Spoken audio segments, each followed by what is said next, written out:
Yep. Yes, yep. Yes, yep. Seminole Nation. FSU fans, what's happening? What's happening? What's up? Let's go ahead and get into this Syracuse game, man. Whoo, boy, we 0-4, y'all, but hopefully we can get our first win against Syracuse. Let's go ahead and break down the cues, man. We'll go ahead and talk about some keys to victory for Syracuse, some keys to victory for us, some key players for them, some strengths and weaknesses on both sides of the ball for those guys, some key matchups, and, of course, the score prediction. So without further ado, let's get into it, and let's talk about Syracuse, who comes into this game 3-1. They won the first game 29-9 against Ohio. Lost the second game 17-7 against Rutgers. Won after that 62-24 against Albany. And won last week on a last-second field goal 24-21 against Liberty. Let's just start off with some team stats here. If we go points per game, Syracuse is averaging 30.5 points per game. We are averaging 23 points per game. Syracuse is only giving up 17.8 points per game. We, Florida State, are giving up 31.8 points per game. Total yards per game, Syracuse is averaging 392 total yards per game, with 176 of that being on passing and 210 of that being in rushing. Florida State, we're averaging just 6 yards under those guys at 386 yards a game, with 196 of that being passing and 190 of that being rushing. If yards allowed, Syracuse is allowing 261 yards a game, with 176 of that being passing and 85 of that being rushing. And we are giving up 415 yards a game, 282 of those being passing and 132 of those being rushing, right? So let's get right into Syracuse, man, because I think Syracuse numbers are kind of inflated. So we're just going to get right into this, guys, man. Let's start off with the offense. And we're going to start off with strengths and weaknesses like we always do. So for some strengths for the Syracuse offense, the running game. The running game is the biggest strength for the Syracuse offense. These guys have almost 1,000 yards of rushing through 3 games. They are averaging 5 yards a carry, and they have 13 total rushing touchdowns. Syracuse wants to run the ball out of their read option, little spread attack that Dino Babers has up there in New York. But yeah, man, they haven't really played any competition. I mean, they lost to Rutgers. Ohio wasn't really any competition. Albany, of course, Liberty was a little bit of competition, but they did squeak out the win against those guys. But these numbers seem like they're just a little bit inflated. You know what I'm saying? But yeah, as far as strengths on the offense, the running game, offensive line opening up holes. You got the running backs and the quarterbacks who are really bringing this running game along. As far as weaknesses, the passing game, pass protection, and turnovers. These guys turn the ball over a lot in the first 4 games. They also have been rotating quarterbacks with Tommy Devito and Garrett Schrader all both getting significant playing time, but both also struggling in the passing game, only throwing for 2 touchdowns and 3 interceptions total, and they've both been sacked total 8 times. So the passing game, pass protection, and turnovers are a major weakness for these guys. Let's go to some key players on the offense. We start with the 2 quarterback system they have, Tommy Devito and Garrett Schrader. Tommy Devito is 32 of 52 for 388 yards at a 61.5% completion rate. But he's only thrown for 1 touchdown, and he's also thrown for 2 interceptions. He's been sacked 6 times so far this year. Garrett Schrader, he's 22 of 37 for 317 yards, 1 touchdown, 1 interception, and he's been sacked twice. Both of these quarterbacks, Garrett Schrader has 30 attempts for 97 yards rushing, and Tommy DeVito has 21 attempts for 90 yards rushing. Schrader has 4 rushing touchdowns. DeVito has 1 rushing touchdown. So, yeah, the quarterbacks are involved. They just aren't the best of passers, and they aren't the best in the passing game, but in the running game, they are very involved. At running back, this is the guy who makes this offense move, and it's Sean Tucker. And Sean Tucker has 83 attempts for 536 yards. He's averaging 6.5 yards a carry, and he also has 7 touchdowns to go with those 536 yards. Next up, we have wide receiver Taj Harris, right? Taj Harris, he is going to be Oh, my bad. Sean Tucker, as far as in the receiving game as well, he has 9 receptions for 175 yards and a touchdown. So this guy is big out of the backfield and receiving as well. Then we have wide receiver Taj Harris, who's the leading receiver on the team with 16 receptions at 171 yards. He does not have a touchdown yet, though. Like I said, they only have thrown 2 touchdowns the entire season. The rest have come on the ground.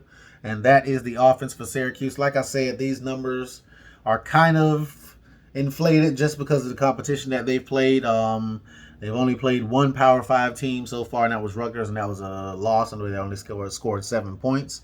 Every other game has been against non-Power 5 teams that they've won. So, yeah. Now let's move on to defense and some strengths and weaknesses for Syracuse's defense. And we start off with the strengths. And we're going to go with the pass rush, man. Pass rush. The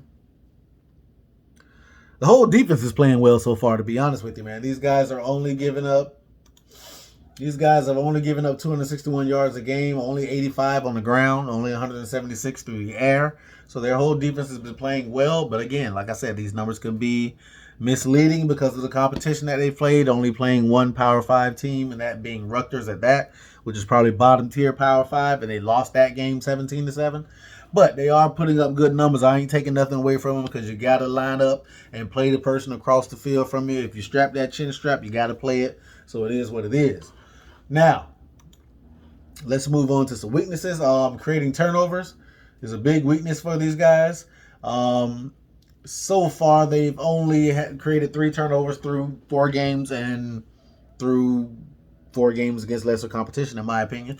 So, listen, man, creating turnovers is probably the biggest thing that I can see from these guys, but the pass rush is probably going to be their biggest strength, and creating turnovers is going to be their biggest weakness.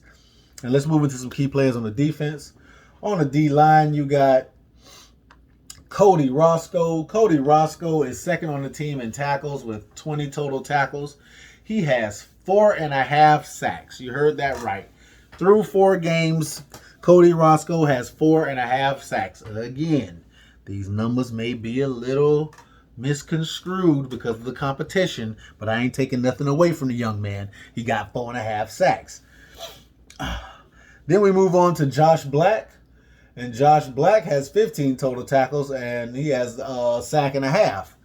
So you see that there. I mean, there you go again. Just between those 2 guys, that's 6 sacks right there. Just between 2 of their defensive linemen. Don't know how good the pass protection any of these teams that they played earlier in the season. But we're going to have to make sure these 2 definitely don't get after the quarterback. Moving to linebacker, we got Michael Jones, who is the leading tackler. He has 36 total tackles and a sack. And he also has a fumble recovery. This guy's going to be all over the field making plays. He's probably the dog of their defense. And then we have his running mate, linebacker Marlowe Wax. And Marlowe Wax has 13 total tackles and a whopping 5 sacks. This team so far this year through 4 games has 18 sacks. They are averaging almost 4.5 sacks a game. I don't know what's going on, but it can't be that these offensive lines that they've played through these first 4 games are that horrible, can it? Like, it can't be that. These guys have been getting off, and I'm talking about getting off and putting hands on the opposing quarterback. So, yeah, let's move on to the DBs. We have Darian Chestnut. Darian Chestnut has 19 total tackles, 3 passes defended, and 1 interception. And then you have Garrett Williams. And Garrett Williams, he has 14 total tackles and 3 passes defended. These are going to be their key players on defense. And like I said, this defense on paper, just looking at on paper, they look like they are loaded, and it's going to be a hard time stopping them from getting to the quarterback and getting in the backfield. But then again, when you look at who they played, kind of balances the numbers out, right? Because who they played kind of brings it down a notch because they haven't played anybody with a talent level, I feel, of a Florida State. Totally. Let's get into some three keys for the Syracuse to win this game. Number 1, they have to run the ball successfully to open up their passing game against Florida State. We know Florida State is very stout against the run. Outside of a few quarterback runs here, playing against Malik Cunningham and some other quarterbacks. But Syracuse has to run the ball successfully to open up the passing game. Running the ball is what they do. Against Florida State, I think they're going to have a tough time sledding running the ball as easy as they have been in their first 4 games. So They're going to have to try to run the ball successfully to open up the passing game for their struggling quarterbacks, because right now the quarterbacks are struggling. Number 2, you got to get after Mckenzie Milton, right? Mckenzie Milton, he's not 100%. I don't care what any of you FSU fans say. I'm an FSU fan to my heart, and just watching Mckenzie Milton play, he is nowhere near 100%, and he is nowhere near the mobility that he had back before his injury. So they got to get after him, man. They've proven that they can sack the quarterback. Like I said, 18 total sacks on the year so far through 4 games. So now they have to get after Mckenzie Milton. You got to sack him. Louisville did a good job of getting after him, so we'll see how Syracuse does. And for number 3, slow down the FSU running game. FSU wants to run the ball, and we should want to run the ball, and we have to run the ball, but Syracuse has to slow that down. Right now, the key to victory, and this is probably going to be in every one of my keys when I do this for Florida State, the key to victory for the other team is to make us throw the ball, because our wide receivers haven't proven they can get open consistently, our quarterbacks haven't proven that they can hit open receivers consistently, and our offensive line has not proven that they can protect the damn thing consistently. Guess what that leads to? Stop the run, and you may be able to stop Florida State. Now let's get into 3 keys for an FSU win on Saturday. Number 1, protect Mckenzie Milton. It goes hand in hand, man. That offensive line has to protect, especially with the sack numbers that this defense is putting up so far. These guys probably have a certain level of confidence in their head, like, hey, we can go out and ball with anybody. So listen, we got to protect Mckenzie Milton, keep him upright. He's going to be our starter. You saw in that 2-minute, that little 2-minute drill that we did right before the half, where we wanted that 80-play scoring drive. You saw what Mckenzie could do if he had time. So we got to give him consistent time. We got to protect Mckenzie Milton. Number 2, stop the run, and we can't have any lapses in coverage. So we have to stop the run, because that is what Syracuse does best. We have to stop it, limit it, slow it down, something, but they cannot be at full throttle at their run game. And we just can't have any lapses in coverage, man. We cannot have any blown assignments. These guys are horrible at throwing the ball. We can't make it easy for them.